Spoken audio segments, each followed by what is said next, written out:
Bom, pessoal, então agora retornando, vamos analisar o princípio da justeza ou conformidade funcional, ou ainda o princípio da exatidão.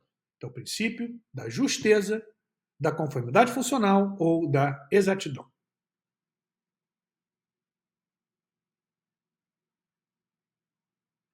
Esse princípio da justeza, conformidade, funcional ou da exatidão, ele tem por finalidade impedir que o intérprete concretizador da Constituição subverta, a partir de interpretação constitucional, o sistema constitucional de repartição de competências, de divisões de funções. O que se quer, portanto, como falado, a partir da aplicação desse princípio, é impedir que o intérprete, via interpretação, perturbe, gere confusão no sistema organizatório funcional estabelecido na Constituição. Esse princípio ele serve, portanto, como uma garantia hermenêutica ao sistema organizatório funcional disposto na Constituição. Como falar, impedindo, evitando que o intérprete, concretizador da Constituição, subverta o modelo constitucional de separação de poderes, repartição de competências constitucionais, divisão de funções. Por exemplo, a situação em que o STF examinou a possibilidade ou não do Ministério Público promover investigações ex-ponte própria, de forma a não violar as funções da própria polícia judiciária, a própria atividade policial. Então o STF interpretou tanto as funções que a Constituição atribui às polícias, como as funções que a Constituição atribui ao Ministério Público. Interpretou-se, e agora, novamente, a importância de uma análise sistemática da Constituição, teleológica, levando em consideração a unidade da Constituição, a força normativa, a máxima efetividade das normas constitucionais. Então, o STF interpretou de forma a garantir que o Ministério Público pudesse investigar em determinadas situações sem que essas hipóteses caracterizassem violação, usurpação de atribuição, por exemplo, da própria Polícia Judiciária. Então, interpretou de forma a manter a adequação, a conformidade das funções do MP, da polícia, com o sistema constitucional estabelecido. Veja como o STF se manifestou no MS, no mandado de segurança.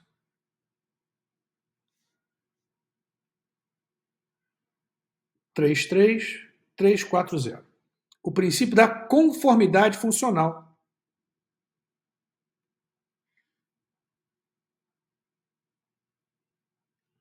A que se refere Canottieri também reforça a conclusão de que os órgãos criados pela Constituição da República, tal como o Tribunal de Contas da União, devem se manter no quadro normativo de suas competências, sem que tenham autonomia para abrir mão daquilo que o Constituinte lhe entregou em termos de competências.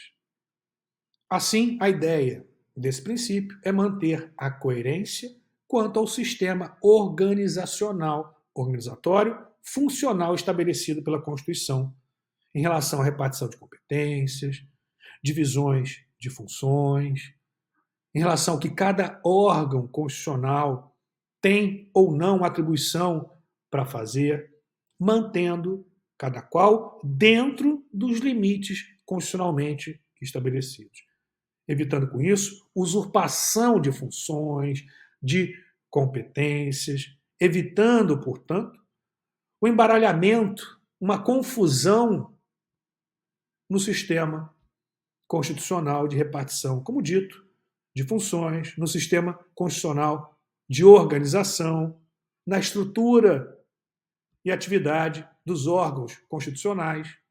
Assim sendo, essa interpretação limita, esse princípio de interpretação, limita a própria atividade do intérprete, mantendo a coerência organizacional e funcional estabelecida pela Constituição.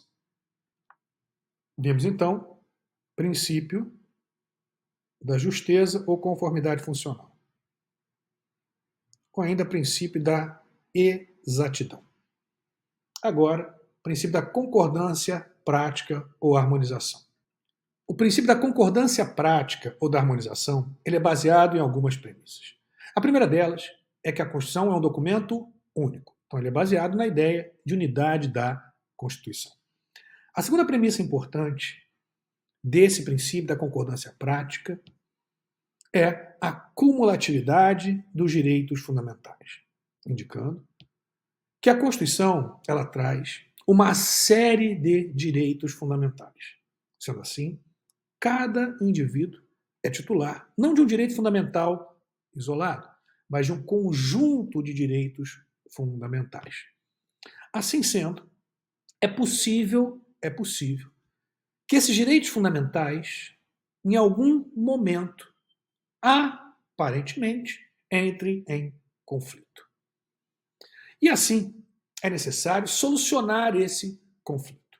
A partir desse princípio da concordância prática ou da harmonização, se prega, se defende que em situações, que em hipóteses de conflitos ou conflito entre direitos fundamentais, tendo em conta a própria ideia de unidade da Constituição, significa dizer que não há hierarquia jurídica entre normas constitucionais. Não há hierarquia jurídica entre direitos fundamentais, pois todos integram a mesma Constituição. Então, tendo em conta, repito, a ideia de unidade da Constituição, de que os direitos fundamentais são cumulativos, de que os titulares são titulares não apenas de um direito isolado, mas de um conjunto de direitos, e que, em concreto, podem surgir situações de aparente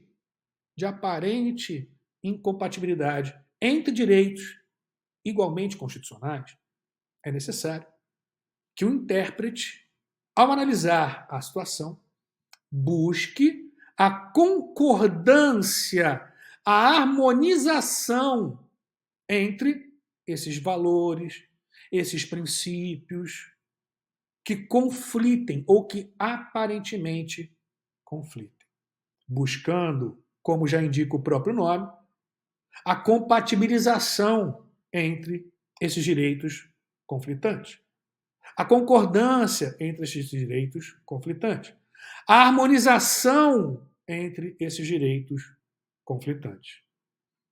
Assim, nas hipóteses em que houver essa aparente tensão entre direitos fundamentais, esse aparente conflito entre direitos fundamentais, deve o intérprete, o aplicador, o julgador, ponderar esses direitos aparentemente conflitantes, conforme defendido, por exemplo, por Robert Alexis, que defende a ideia de ponderação entre direitos fundamentais. Aqui é importante destacar uma crítica de forte setor da doutrina à própria ideia de ponderação. Konrad Hess, Friedrich Miller destacam que não haveria tecnicamente ponderação. Não estamos falando aqui de colocar os direitos conflitantes em uma balança e ponderar e sopesar esses direitos. A expressão ponderação, a utilização do argumento de peso e de sopesamento não seria mais adequada. Dizem esses autores, esse setor da doutrina que rechaça a ideia de ponderação, que o mais adequado é falarmos, ou o mais correto, para não ficar redundante, vocês vão ver. O mais correto seria dizermos em interpretação mais adequada, ou interpretação constitucionalmente mais adequada. Ou seja, o intérprete, ao se deparar com uma situação concreta de conflito entre direitos fundamentais, deve buscar, dentro do sistema constitucional, a partir dos princípios da unidade da Constituição, da supremacia, por óbvio, da força normativa, da máxima efetividade, a interpretação mais adequada, a partir daquela situação analisada. Então, muito cuidado, pois alguns autores falam que, na hipótese de aplicação do princípio da concordância à prática, o que se faz é uma ponderação entre direitos aparentemente conflitantes. É, inclusive, a ideia que prevalece no Brasil, a ideia de ponderação entre direitos fundamentais, sopesamento entre direitos fundamentais. Já uma outra linha doutrinária, muito forte, rejeita a ideia de ponderação ou de sopesamento. Fala que não há ponderação ou sopesamento. A questão é de interpretação mais adequada. Não vamos colocar na balança o direito A e o direito B e sopesar. Vamos interpretar a partir do sistema constitucional, a partir da finalidade das respectivas normas constitucionais, a partir da realidade subjacente, buscando aquela interpretação mais adequada ao sistema constitucional como um todo, que mantenha a coerência entre as normas constitucionais, entre os direitos fundamentais, a partir de uma situação concreta, a partir de uma realidade subjacente àquele possível ou aparente conflito entre direitos fundamentais. Mas o princípio da concordância prática, portanto, ele parte da ideia de que é possível a existência de tensões entre direitos fundamentais. Logo, cabe ao intérprete não gerar mais tensão, não gerar ou acentuar a tensão ou conflito, mas sim harmonizar aqueles direitos aparentemente conflitantes, seja através do processo de sopesamento ou ponderação, como afirmam alguns, por exemplo, Robert Alexis, no Brasil, Virgílio Afonso da Silva, ou a partir da interpretação mais adequada, constitucionalmente mais adequada, como afirmam, por exemplo, outros autores, como Conrad Hesse ou Friedrich Miller. Vimos, então, o princípio da concordância prática ou da harmonização. Vou trazer para vocês agora a decisão do Supremo Tribunal Federal, aplicando o princípio da concordância prática ou harmonização, decisão que faz referência ao sopesamento ou balanceamento dos direitos fundamentais conflitantes, e vou, novamente, trazer a crítica que Conrad Hesse faz a essa ideia de sopesamento, a essa ideia de ponderação. HC 141.949. Veja que é recente. A liberdade de expressão prevista no Pacto de São José da Costa Rica não difere do tratamento conferido pela Constituição ao tema, sendo que esse direito não possui caráter absoluto. Então aqui nós temos um detalhe importante. Veja que o direito não tem caráter absoluto. Então os direitos fundamentais, eles são, em regra, relativos. E por que eles são relativos? Porque, como falado, nós vivemos em sociedade. E cada indivíduo possui um conjunto de direitos, existindo a possibilidade de que esses direitos conflitem. E se esses direitos conflitam, nós temos que buscar a concordância e a harmonização entre eles, levando em consideração a ideia de que não há, ao menos em regra, direitos absolutos, pois os direitos são relativos, passíveis de ponderação para uns ou de interpretação mais adequada para outros. Voltando, então é importante já destacar que o direito não possui caráter absoluto. A decisão faz referência a esse direito, mas eu amplio para definir que, em regra, os direitos fundamentais não têm caráter absoluto. Seguindo, a Constituição, ao tutelar a honra, a intimidade e a dignidade da pessoa humana, recepcionou a norma do desacato prevista na legislação penal. O direito à liberdade de expressão deve, olha a expressão utilizada, desculpe a redundância, olha, veja o termo utilizado, harmonizar-se com os demais direitos envolvidos, não eliminá-los. Incide o princípio da concordância prática, pelo qual o intérprete deve buscar a conciliação entre normas constitucionais. O exercício abusivo das liberdades públicas não se coaduna com o Estado democrático. A ninguém é lícito usar sua liberdade de expressão por ofender a honra alheia. Aqui é bastante simples de visualizarmos. Liberdade de expressão de um lado, direito à honra do outro. Podem conflitar, não podem? Podem. E como é que fica? Liberdade de expressão é hierarquicamente superior ao direito à honra? Ao direito à intimidade?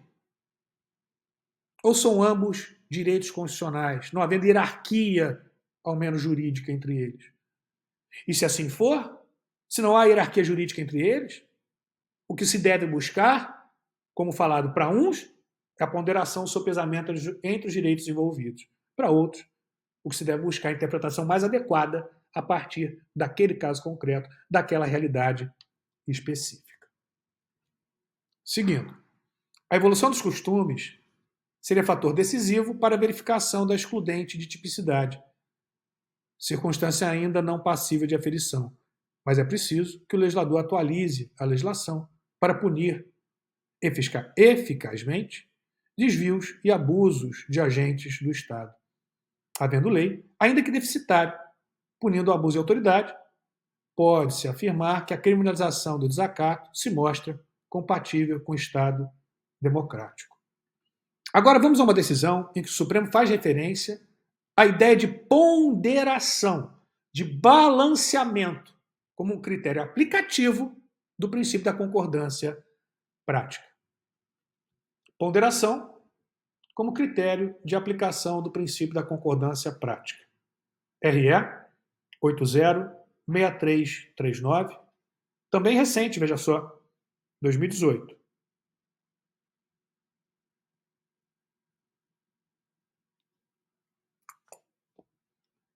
Diz lá, a seu ver, leia-se aqui, relatoria do ministro Marco Aurélio, os votos que negaram provimento ao recurso alçaram o prévio aviso à autoridade competente à condição de legalidade da manifestação. Nesse tocante, o ministro sublinhou ser estreita a vinculação que existe entre o direito de reunião e o direito de expressão.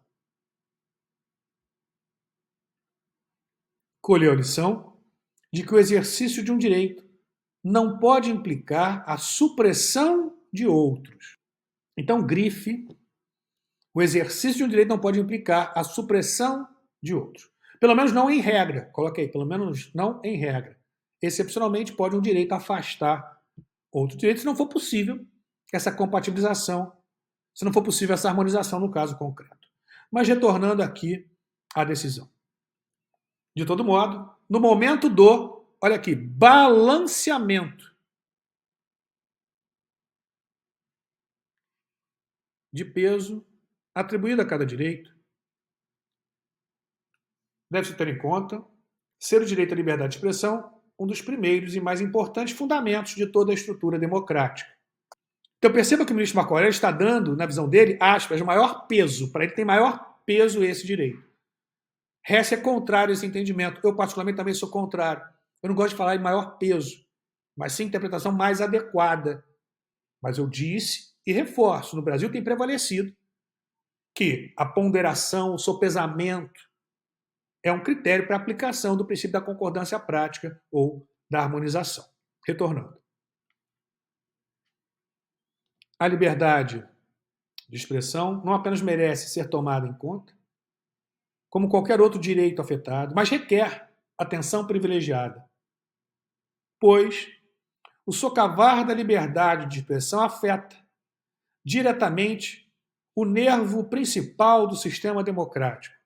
Dada a primazia do direito de expressão, por o ministro Marco Aurélio, esse direito tem mais peso, tem primazia, tá? Lembrando que aqui é voto do ministro Marco Aurélio. Assim, dada a primazia do direito de expressão, não é possível interpretar a exigência de aviso prévio como condicionante ao seu exercício. Destacou que uma sociedade democrática, o espaço público, não é apenas um lugar de circulação, mas também de participação. Não por acaso, a Comissão Interamericana de Direitos Humanos assentou que, conquanto o exercício do direito de reunião possa causar distúrbios na rotina normal da vida, ou ainda que afete a liberdade de circulação, tais distúrbios são parte da mecânica de uma sociedade plural em que interesses divergentes e às vezes conflitantes coexistem e encontram os fóruns em que podem se expressar. Em outras palavras, há um custo na convivência democrática e é em relação a ele que eventual restrição deve ser estimada. Nós vemos, então, a adoção do critério da ponderação, sopesamento, para a aplicação do princípio da concordância prática ou da harmonização. Veja a crítica de Conrad Hesse, que nós já havíamos feito referência. Hesse critica posições como a teorizada por Robert Alexis, que defendem uma suposta ponderação de bens ou valores. Diz Hesse que a ideia de ponderação de bens incide no perigo de desconsiderar, olha aqui, a própria unidade da Constituição. Portanto, a partir da ideia de força normativa e unidade da Constituição, impõe-se ao intérprete a tarefa de otimização da Constituição como um todo, devendo ser traçados os respectivos limites de cada bem examinado, para que ambos possam ser realizados de forma ótima. Não haveria ponderação, mas sim interpretação adequada, ou interpretação, como eu gosto de afirmar, constitucionalmente mais adequada. Vimos então o princípio da concordância prática ou harmonização. Eu vou pular o princípio da proporcionalidade e razoabilidade, para que a gente possa falar em um bloco separado. E vamos agora analisar o princípio da presunção de constitucionalidade. Então, agora o princípio da presunção de constitucionalidade. Agora o princípio da presunção de constitucionalidade. Ele também se assenta em algumas premissas, em algumas ideias. Na primeira ideia, em que ele se assenta, é a própria ideia de supremacia da Constituição. A segunda ideia que ele se assenta é a de força normativa da Constituição. Como nós vimos, força normativa indica que a Constituição ela não é apenas conformada pela realidade política, social, cultural, econômica, ela também conforma essa realidade política, social, cultural, econômica. Assim sendo, a Constituição, ela regula, ela limita, portanto, toda a realidade daquele respectivo Estado, em que ela regula as relações ali existentes. Assim sendo, a partir, primeiro, da ideia de supremacia da Constituição, segundo, da ideia de força normativa, nós chegamos a um terceiro pilar, a uma terceira premissa desse princípio de interpretação da presunção de constitucionalidade, que é o princípio da segurança jurídica. O princípio da segurança jurídica, conjugado com esses demais princípios, ele indica, primeiramente, que qualquer poder do Estado, quando atue, o faça, presumidamente, em compatibilidade com a Constituição. O faça, presumidamente, respeitando a Constituição. Consequentemente, gera-se para os indivíduos a obrigatoriedade de observância das normas legais editadas, que parte do pressuposto de que aquele poder tem atuado em conformidade com a Constituição.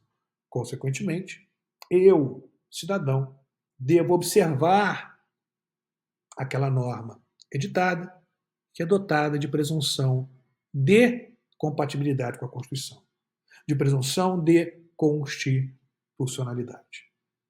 Presunção essa que não é absoluta. Presunção essa que é relativa. Pois é possível que um ato editado por um poder do Estado seja objeto de controle e, eventualmente, em caso de incompatibilidade com a Constituição, seja declarado inconstitucional, seja declarado inválido. Mas enquanto não houver essa manifestação, aquele ato é dotado de presunção de validade, de presunção de compatibilidade com a Constituição, de presunção de constitucionalidade. E repito, presunção relativa.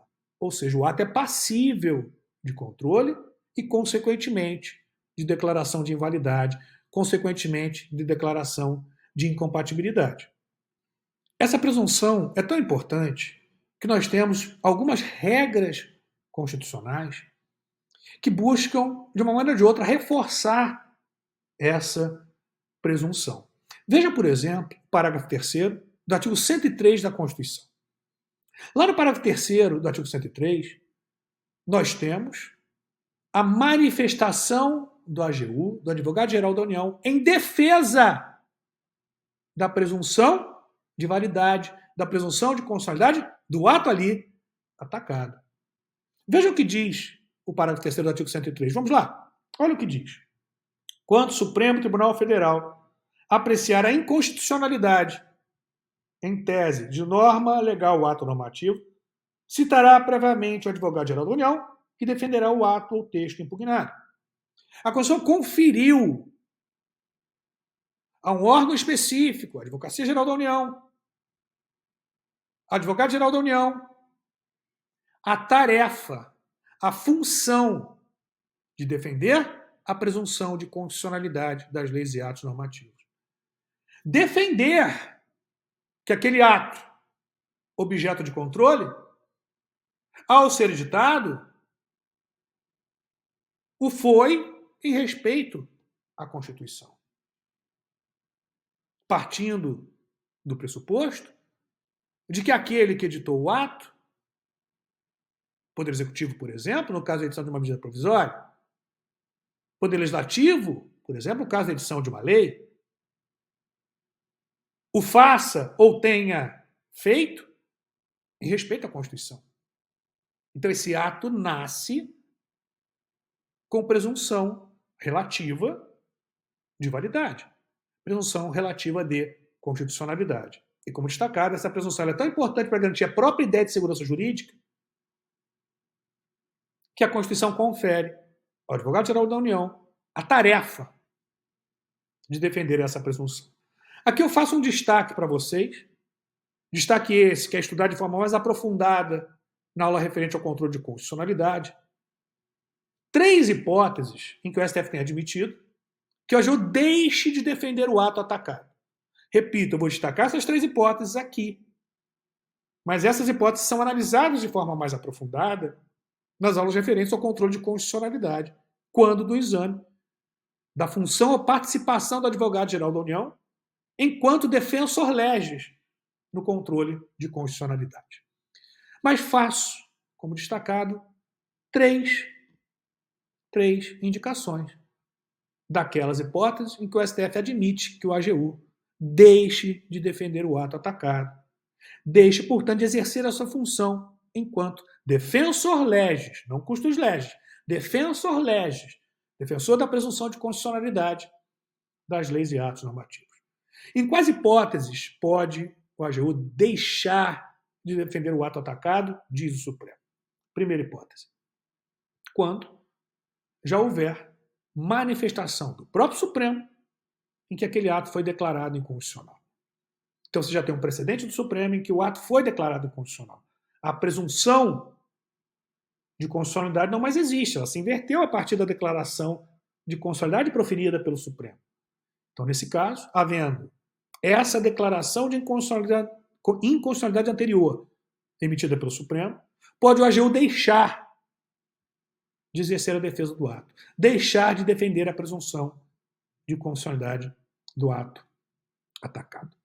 Segunda hipótese, quando existir conflito entre funções constitucionais, aqui muito interessante, que a Constituição confere ao Advogado-Geral da União.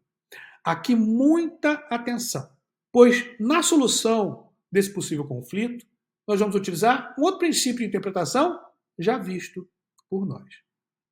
Nós vimos no parágrafo 3º do artigo 103 que a Constituição confere ao AGU a função constitucional de defender a presunção de constitucionalidade das leis e atos normativos. Agora vá ao artigo 131 da Constituição. Olha o que diz lá no 131. A Advocacia Geral da União é uma instituição constitucional, que diretamente ou através de órgão vinculado representa a União judicial e extrajudicialmente. Defende a União, cabendo-lhe nos termos da lei complementar que dispuser sobre a sua organização e funcionamento as atividades de consultoria e assessoramento jurídico do Poder Executivo.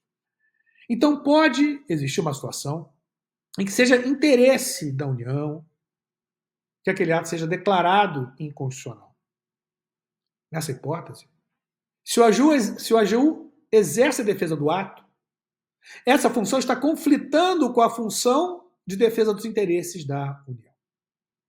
Então, seria possível, nesses casos, tendo em conta o princípio da justeza ou conformidade funcional, que ele, AGU, a partir das funções que são conferidas a ele igualmente pela Constituição, tendo em conta o princípio da unidade, tendo em conta a ideia de força normativa, a ideia de que não há supremacia hierárquica jurídica entre normas constitucionais, que o AGU possa, ele próprio, decidir se ele defende a presunção de constitucionalidade em conformidade com o parágrafo 3º do artigo 103, ou se ele defende os interesses da União em conformidade com o artigo 131 da Constituição. Então, nessas hipóteses, ele poderia deixar de defender a presunção de constitucionalidade do ato em favor da defesa dos interesses da União. Terceira hipótese. Quando se tratar de inconstitucionalidade chamada flagrante, chapada, evidente, patente. Nessas hipóteses, o STF tem entendido que quando se tratar de inconstitucionalidade chapada, patente, evidente, flagrante, não há defesa possível. Se não há defesa possível, obrigar o AGU à defesa do ato é um exercício de inutilidade. O ato é indefensável. Não há o que ser defendido. Eu destaco que essas são posições do Supremo Tribunal Federal. Particularmente, quanto à última hipótese, eu tenho sérias restrições. Porque eu entendo que na maioria das hipóteses, é possível se trazer ao debate algum argumento jurídico em defesa do ato. Não significa que o argumento seja bom, seja o melhor, seja constitucionalmente mais adequado, mas é possível trazer algum argumento jurídico.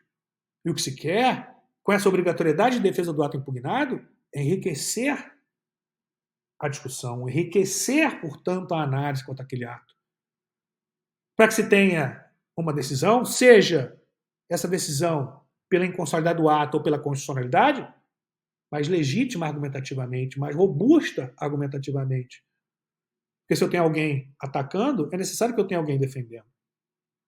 O ministro Marco Aurélio, ou melhor, ex-ministro Marco Aurélio, ele fazia referência, para efeito de comparação, àquele que defende um réu em processo criminal. O réu pode confessar, você pode ter lá provas documentais, vídeos, gravações, e ainda assim, a defesa não pode simplesmente se aliar à acusação e dizer realmente ele é culpado, safado, condena-se. Não, ela deve defendê-lo. Claro, juridicamente. Dentro dos limites jurídicos possíveis. E como dito, normalmente, ainda que você tenha aquelas hipóteses tidas como mais absurdas, seria possível se trazer ao debate algum argumento jurídico em defesa do ato. Porque pense bem, se você tem uma lei, você tem que lembrar que ela passou, por exemplo, por uma comissão de Constituição e Justiça. E lá na comissão foi emitido um parecer. E se foi emitido parecer, você tem lá algum argumento jurídico. Não estou dizendo que correto, mas há algum argumento jurídico em defesa do ato. Esse ato foi aprovado na casa iniciadora. Foi entendido como constitucional, por exemplo, pela Câmara dos Deputados. Foi ao Senado. E no Senado, igualmente, é submetido à Comissão de Constituição e Justiça. E é emitido um parecer com argumentos jurídicos. Esse projeto é eventualmente aprovado também no Senado. Esse projeto vai à sanção ou veto do presidente. E o presidente, com a sua assessoria jurídica, sanciona esse projeto e o transforma, o converte em lei. Então, será que não existe nenhum argumento jurídico a favor da constitucionalidade desse ato durante todo o processo legislativo? Repito, não estou dizendo que seja bom, não estou dizendo que se convença, mas estou dizendo que existe algum argumento jurídico durante o processo legislativo. Então, a partir dessa ideia, tendo em conta outros princípios de interpretação constitucional, por exemplo, o princípio da justeza ou conformidade funcional. Será que o AGU poderia simplesmente deixar de defender o ato atacado? E se ele o faz por entender que o ato é inconstitucional, a função dele não estaria se assemelhando à função do Procurador-Geral da República? Como custos legis, não como defensor legis? Prevista lá no parágrafo 1º do artigo 103?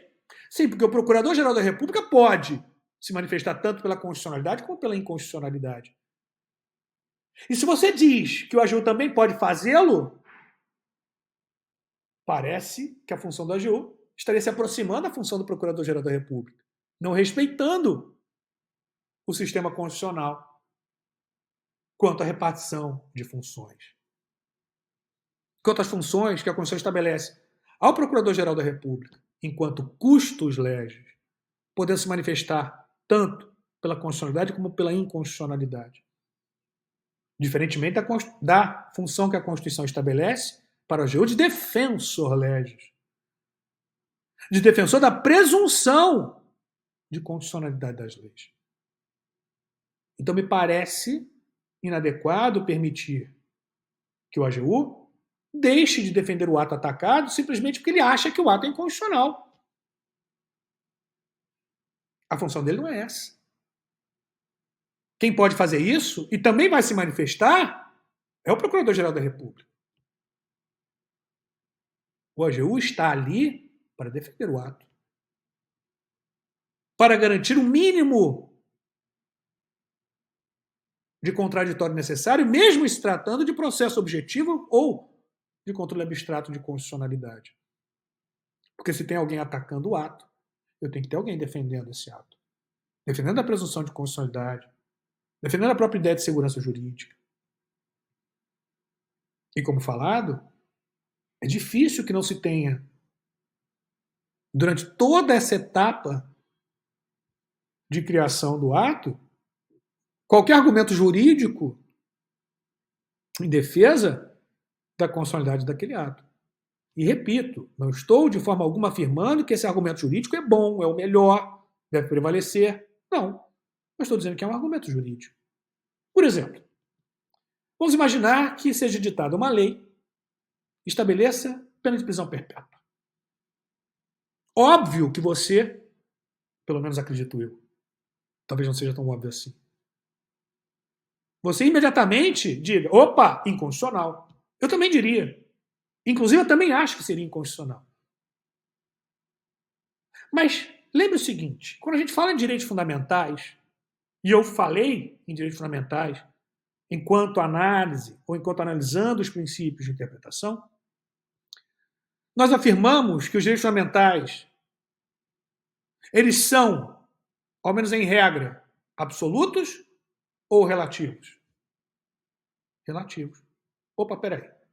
Então, se eles são relativos, eu posso trazer um argumento jurídico de que esse direito à não prisão perpétua está sendo relativizado em favor de outro direito fundamental. Ih, professor, não gostei. Eu também não. Porque eu não acho que é o argumento que deva prevalecer a partir de toda uma análise sistemática, teleológica, mas é um argumento jurídico. Doutrina, inclusive, afirma isso, que os direitos fundamentais são, em regra, relativos. E são relativos, outros afirmam, inclusive, são passíveis de ponderação. sopesamento, a gente falou disso. Estou trazendo ao debate um argumento jurídico. Não significa que ele seja o melhor argumento, que ele vá prevalecer, mas é um argumento jurídico. Então eu não gosto muito dessa terceira exceção, em que o STF possibilita o AGU deixar de defender o ato atacado. Não gosto, mas é adotada pelo Supremo. O STF ele tem, em relação a essa terceira exceção, dado alguns sinais de que ele vai afastar essa terceira possibilidade. De o AGU deixar de defender o ato atacado, quando se tratar da chamada inconstitucionalidade flagrante. Tendo em conta a presunção de constitucionalidade. Não existe presunção de inconstitucionalidade flagrante. O que existe é presunção de constitucionalidade, mas não foi afastada essa hipótese. Então nós temos como destacado 3 situações que o STF admite que o AGU deixe de defender o ato atacado, deixe, portanto, de exercer a função que a Constituição confere ao AGU no parágrafo 3º do artigo 103 da Constituição. Temos então o princípio da presunção de constitucionalidade. Como eu disse, o princípio da proporcionalidade e razoabilidade vamos analisar em bloco separado. Mas agora, não terminamos ainda, vamos ao princípio de interpretação conforme a Constituição. Esse princípio de interpretação conforme a Constituição, como destacado lá no início, ele está ligado, por exemplo, à ideia de supremacia da Constituição. Está ligado, por exemplo, como eu já destaco aqui, ao princípio da presunção de constitucionalidade, ao princípio da força normativa da Constituição, da máxima efetividade das normas constitucionais. Esses princípios, portanto, estão interligados. Levando-se em consideração a ideia de supremacia da Constituição, de força normativa, de máxima efetividade, da presunção de constitucionalidade, nós chegamos a uma conclusão. Ou seja, todas as normas do sistema jurídico, por receberem essa influência da Constituição, por receberem esse efeito irradiante da Constituição, devem ser ou serem submetidas ao filtro constitucional. Devem ser interpretadas de forma a se adequarem à Constituição. Logo, esse princípio de interpretação conforme a Constituição, ele não é apenas um princípio de interpretação, mas também uma técnica de decisão no controle de constitucionalidade. E ele tem preferência, por exemplo, em relação a outra técnica de decisão adotada no controle de constitucionalidade, ou seja, a declaração de inconstitucionalidade parcial sem redução de texto. Na declaração de inconstitucionalidade parcial sem redução de texto, se afasta uma hipótese de aplicação de um determinado ato objeto de controle por se mostrar incompatível com a Constituição. Na interpretação conforme a Constituição, o intérprete confere a um ato objeto de análise, objeto de interpretação, uma interpretação que o compatibiliza com a Constituição, valorizando a ideia de supremacia, de força normativa, de máxima efetividade, também de presunção de constitucionalidade do ato atacado. Então deve o intérprete, ao analisar um determinado ato objeto de controle, dar preferência àquela interpretação que compatibilize o ato com a Constituição. Deve buscar, sempre que possível, uma interpretação conforme a Constituição, evitando com isso a declaração de inconstitucionalidade daquele respectivo ato objeto de controle, que comporta uma análise, que comporta uma interpretação compatível com a Constituição, compatível com o sistema constitucional como um todo. Muito cuidado, pois o STF ele tem muitas vezes equiparado a interpretação conforme a Constituição à declaração de inconstitucionalidade parcial sem redução de texto. Como eu disse, são técnicas distintas. A interpretação conforme a Constituição, ela possui uma dúplice natureza jurídica. Ela é tanto técnica de decisão no controle de constitucionalidade, como princípio de interpretação constitucional. Então, tendo em conta essa dúplice natureza jurídica, ou seja, o princípio de interpretação conforme a Constituição é um princípio hermenêutico, e também uma técnica de decisão no controle de constitucionalidade, O STF entende que, assim como a declaração de inconstitucionalidade parcial sem redução de texto, a interpretação conforme a Constituição também estaria sujeita à regra de reserva de plenário, ao artigo 97 da Constituição. Eu, particularmente, não concordo com isso, porque o 97, a regra da reserva de plenário, é exigido apenas para a declaração de inconstitucionalidade, com ou sem redução de texto. Agora, em caso de interpretação conforme a Constituição, eu tenho uma interpretação que diz que o ato é constitucional. Não há aqui que se falar em aplicação da regra da reserva de plenário, pois eu estou declarando o ato constitucional. Mas, como falado, o STF acaba por equiparar essas técnicas, exigindo também, para a interpretação conforme a Constituição, respeito à regra da reserva de plenário. Vamos ver. RE 765-254. A interpretação conforme a Constituição, mais do que, desculpe o erro de digitação, constituir um método interpretativo. Então, veja, ela é um método de interpretação. Eu prefiro, assim como a doutrina, utilizar a expressão princípio de interpretação e não método. Mas a gente entendeu o que o STF quis dizer. Então, a interpretação conforme a Constituição, mais do que constituir um princípio interpretativo, tá? Fica melhor. Consubstancia também, olha lá, uma técnica de decisão. Ela é também uma técnica de decisão. Ela possui, como falado, natureza jurídica dúplice. É tanto princípio de interpretação como técnica de decisão. Seguindo, não sendo possível, portanto, sua utilização por órgão fracionário.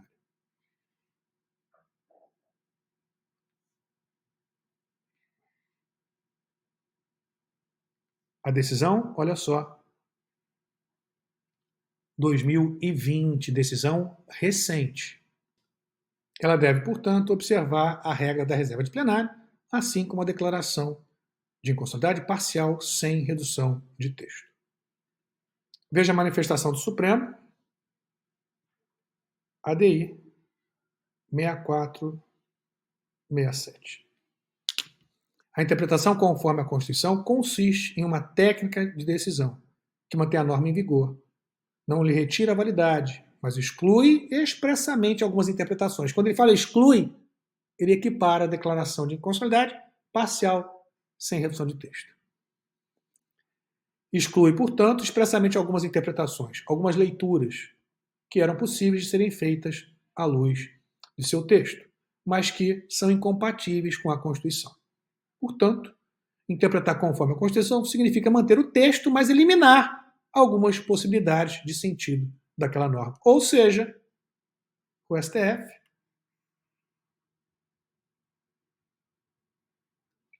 tem equiparado a interpretação conforme a Constituição à declaração de inconstitucionalidade parcial sem redução de texto.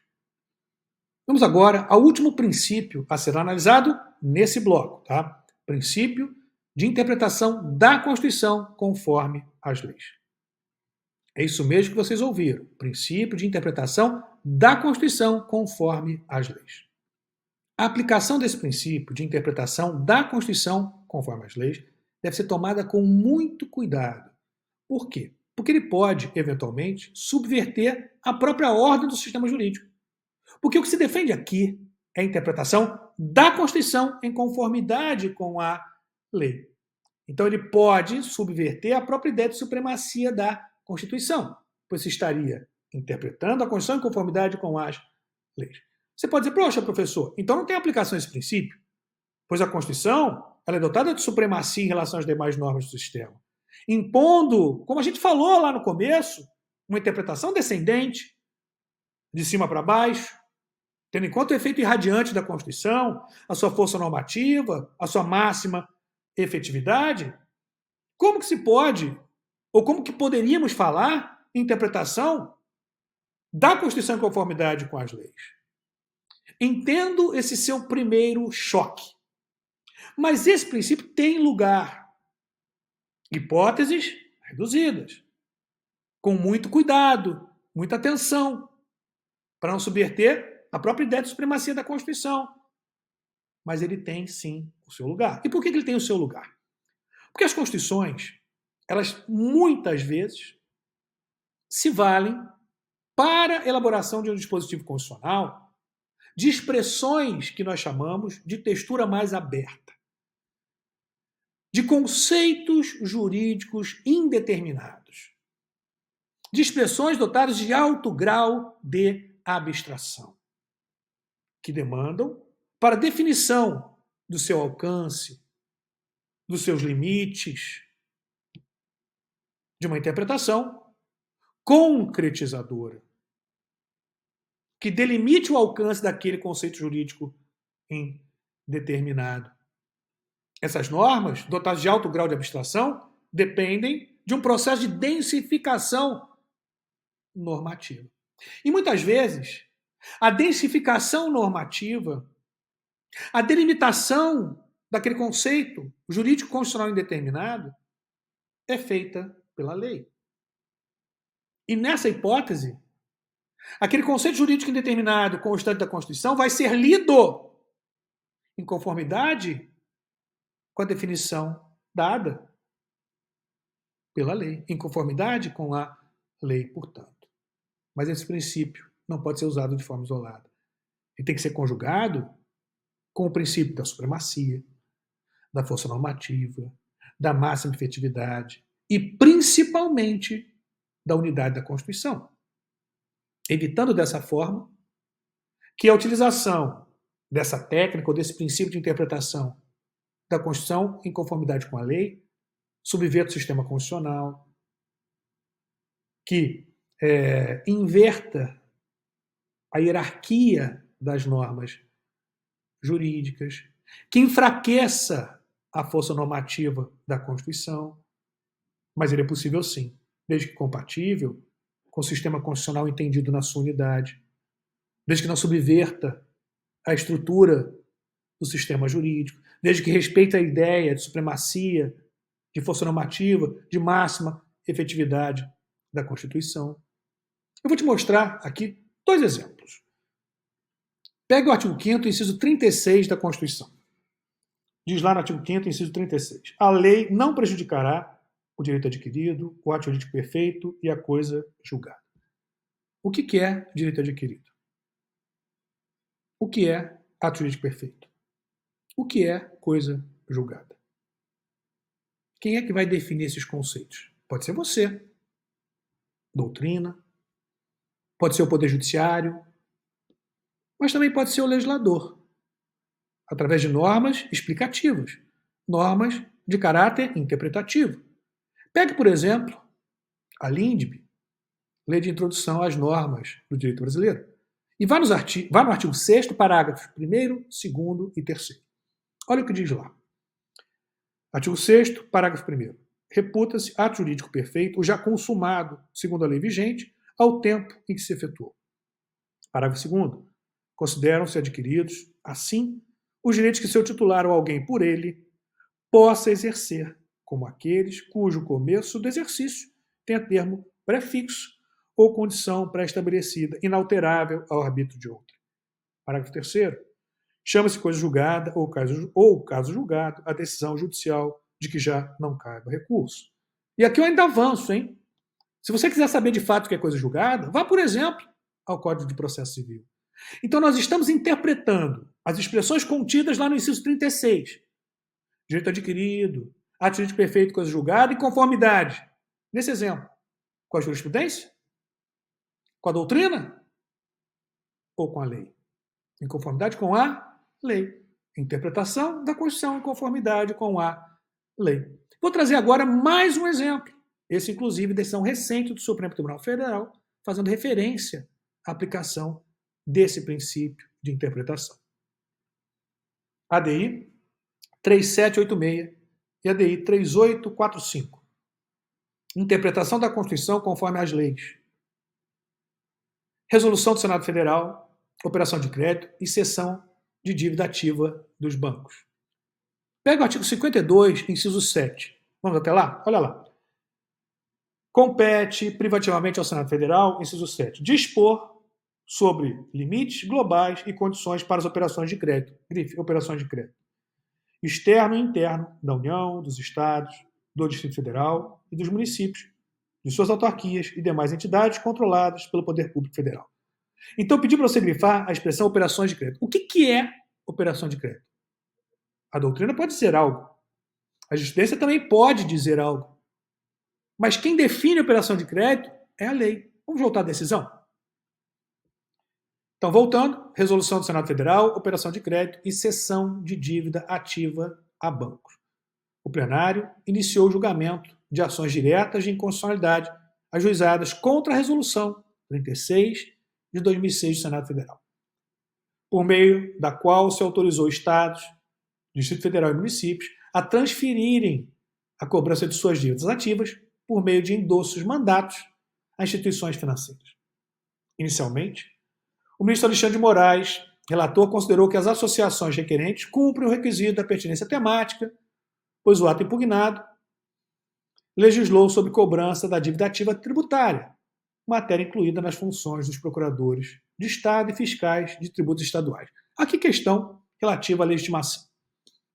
Seguindo, no mérito, julgou procedentes as ações para entender que a resolução impugnada atuou fora dos limites da capacidade normativa cometida ao Senado Federal pelo artigo 52, inciso 7 da Constituição Federal, o que foi acompanhado pelo ministro Edson Fachin. Segundo esse dispositivo, compete privativamente ao Senado Federal dispor sobre os limites globais e as condições para as operações de crédito externo e interno da União, dos Estados, do DF, Distrito Federal e dos municípios de suas autarquias e demais entidades controladas pelo Poder Público Federal. Agora a parte final. O conceito constitucional de operação de crédito, ainda que por antecipação de receita, deve estar em consonância com a definição prevista no artigo 29, inciso 3, da Lei Complementar 101 de 2000. Ou seja, o conceito constitucional de operação de crédito deve estar em consonância com a definição legal em relação ao que seja operação de crédito. Vemos, portanto, o princípio de interpretação da Constituição conforme as leis. Próxima aula, nós vamos analisar proporcionalidade e razoabilidade. Então, fechamos esse bloco com o princípio de interpretação da Constituição conforme as leis.